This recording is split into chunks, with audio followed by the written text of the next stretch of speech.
নমস্কার বন্ধুরা, কেমন আছেন আপনারা সবাই? বং কিচেন উইথ বনানী চ্যানেলে সবাইকে জানাই স্বাগত। আমি আজকে একটি জিভে জল আনা একটা রেসিপি নিয়ে এসেছি। ছোট বড় সবাই জিভে জল আসবে।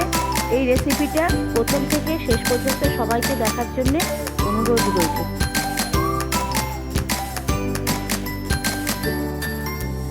প্রথমে আমি দুধটাকে ছানা কাটিয়ে নিলাম।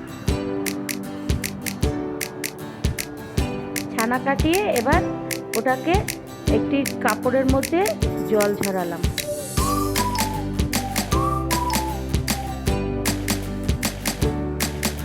জল ঝরিয়ে আমি ওটাকে প্রথমে ভালো করে বেঁধে কলের সঙ্গে বেঁধে দিলাম।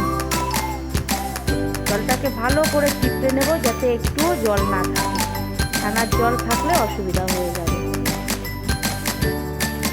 এবার আমি যখন জলটা ঝরে গেল তখন আমি ওটাকে ন্যাকড়া থেকে তুলে একটি থালার মধ্যে নিয়ে নিলাম।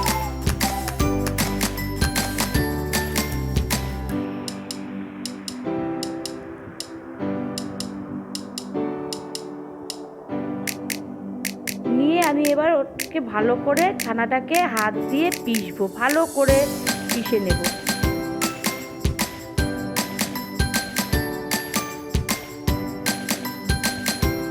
একদম যতটা পারবো পিষবো। তারপরে দিয়ে দেব সামান্য একটু সুজি, যাতে ওটাকে ভালো করে একটু মাখানো ঠিকঠাক করে মাখা যায়।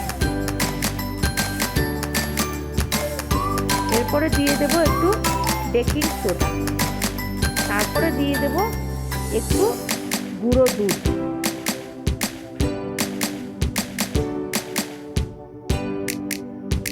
তারপরে আবারও আমি ভালো করে ওটাকে পিষতে থাকবো।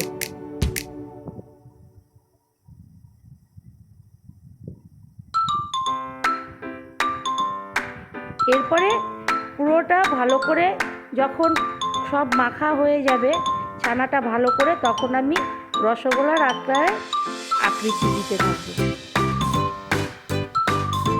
এই করে একটা একটা করে আমি রসগোল্লা তৈরি করে নেব।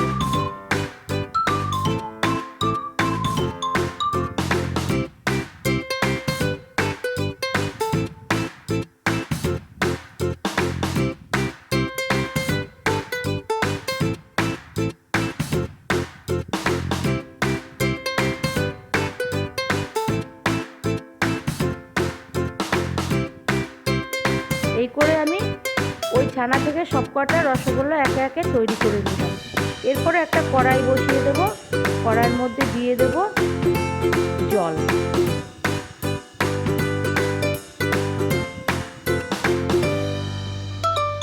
তারপরে দিয়ে দেব একটু এলাচ, মুখগুলো ছাড়িয়ে এলাচগুলো একটু দিয়ে দেব জলের মধ্যে।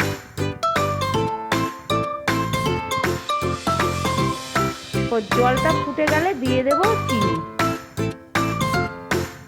চিনিটাকে আমি একটু মিক্সির মধ্যে পেস্ট করে নিয়েছি যাতে তাড়াতাড়ি ওটা গলে যায়।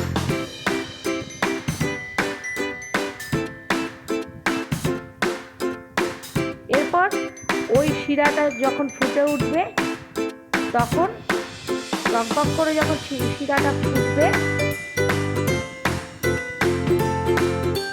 ভালো করে একবার খুন্তি দিয়ে নেড়ে দেখবো।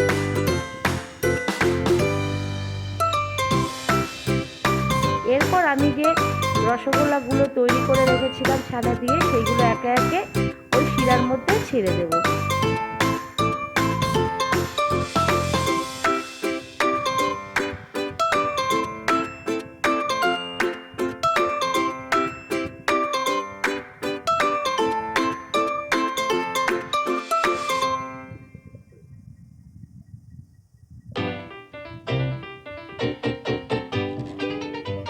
এরপর একটু আমি ওটাকে খুন্তি দিয়ে নেড়ে দেব।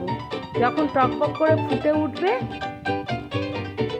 তখন আমি কড়াই থেকে একটা পাত্রে আমি ওই রসগোল্লাটাকে নামিয়ে নেব।